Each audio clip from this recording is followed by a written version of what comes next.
qu'il a transformé 57 millions en 25 milliards. C'est l'histoire folle de David Tepper. Pendant que Wall Street s'effondrait, l'homme fait le pari le plus risqué de l'histoire financière moderne. Il investit des centaines de millions dans des banques qui sont, selon tous les experts, condamnées à disparaître.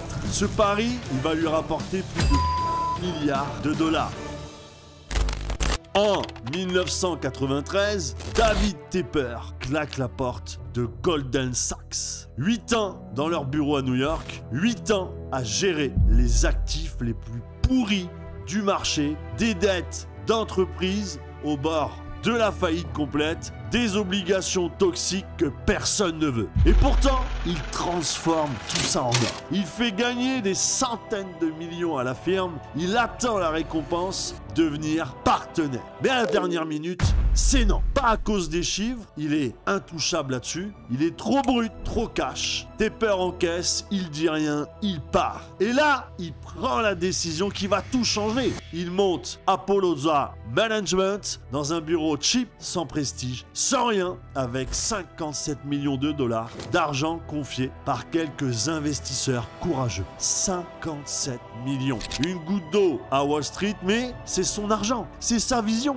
c'est ses règles. Il n'a pas d'algo, il a une méthode. Chercher ce que les autres rejettent. Acheter le sang quand il coule, miser sur ce que tout le monde pense fini. Et surtout, tenir. Tenir quand les autres paniquent. Tenir quand tout le monde va. C'est cette capacité qui fera sa légende. En 1998, le monde tremble. La Russie annonce un défaut de paiement. Les obligations russes deviennent du papier toilette. Les investisseurs s'effondrent. La Fed est obligée d'organiser un sauvetage collectif en urgence. La peur est partout. Et au milieu de cette tempête, un homme reste calme. David Tepper. Il ne fonce pas sur la dette russe. Il ne joue pas le héros. Il fait mieux. Il regarde les conséquences indirectes. Les banques américaines, notamment Goldman Sachs, sont exposées à la Russie. Leurs titres chutent violemment, mais Tepper comprend que ce n'est pas une faillite, c'est une panique. Il étudie les bilans, appelle ses contacts et fait le tri entre les banques solides et celles qui sont vraiment en danger. Il achète massivement des positions que tout le monde fuit. Pour lui, c'est clair. La peur a exagéré les choses et c'est justement dans l'exagération que les plus belles marges naissent. Il parie que la Fed va calmer le jeu. Il parie que la Russie, c'est un orage, pas un ouragan. Et il a raison. Cette année-là, Apolloza affiche une performance de plus de 61%.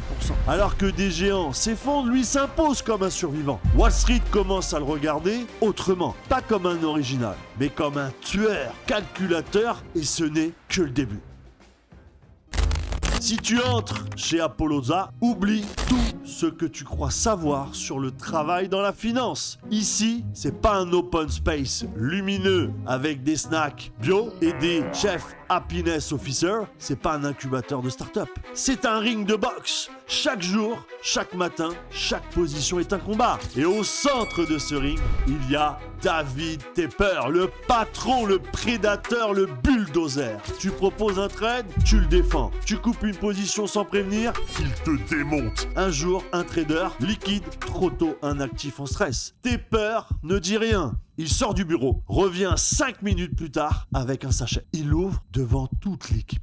Dedans, 2 testicules en plastique. Il les balance sur le clavier du gars et dit « Si tu veux continuer ici, commence par te les greffer. C'est pas un boss, c'est un test permanent. Tu tiens ou tu sors. » Il ne cherche pas la perfection, il cherche du sang-froid. Pour lui, la vraie qualité d'un trader, c'est pas d'avoir le meilleur diplôme, c'est pas d'avoir lu 42 bouquins de macroéconomie, c'est de sentir quand le marché ment. Quand il panique sans raison, quand il se tombe de cible, il déteste les modèles trop lisses, les algos qu'il ne comprend pas. Il veut comprendre les gens derrière, le mouvement. Il lit les marchés comme un psy lit une crise d'angoisse. Il cherche le point de rupture, le moment où tout lâche. Et c'est là qu'il entre. Pas parce qu'il est fou, mais parce qu'il sait que c'est là que la peur crée de l'or. Son trading, c'est pas du calcul, c'est du combat mental. Et dans ce combat-là, Tepper, il joue pour la mise maximum.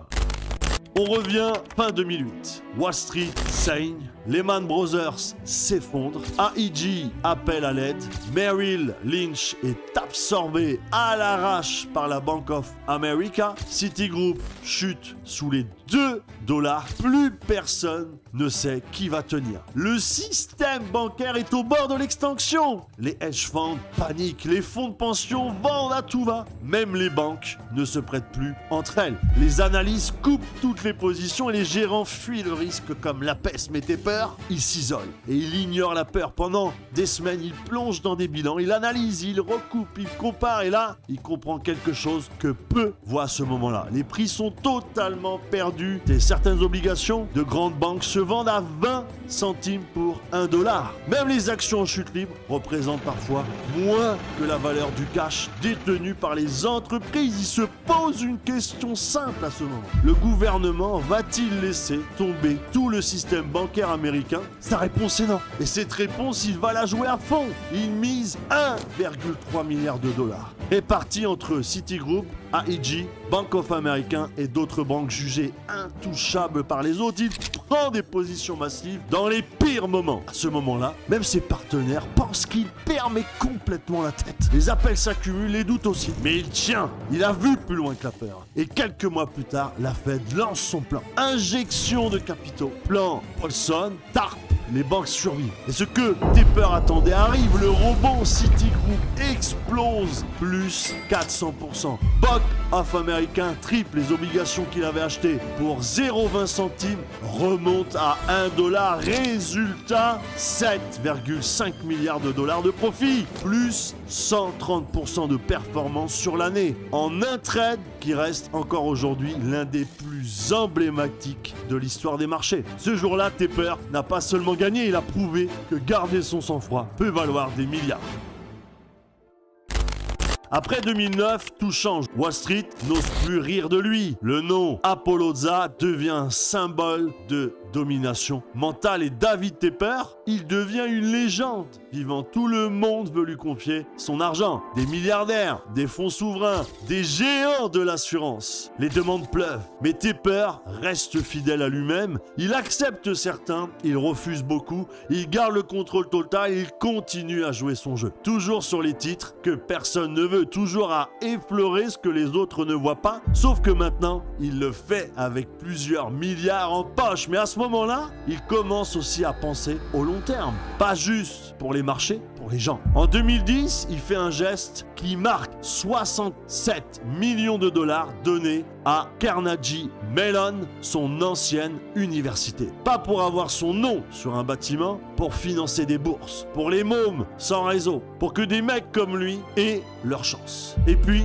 en 2018, il surprend tout le monde.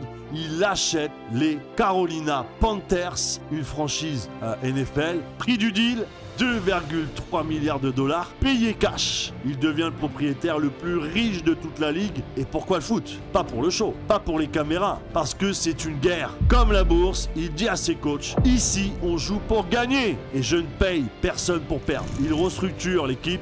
Il remplace les cadres, il repense sa stratégie. Il applique exactement les mêmes règles que dans la finance. Lire la pression, recruter froidement, dominer sans émotion. Tepper ne change pas. Peu importe le terrain, il avance, il reconstruit, il encaisse. Et il prouve que ce n'est pas juste un trader, c'est un bâtisseur d'empire.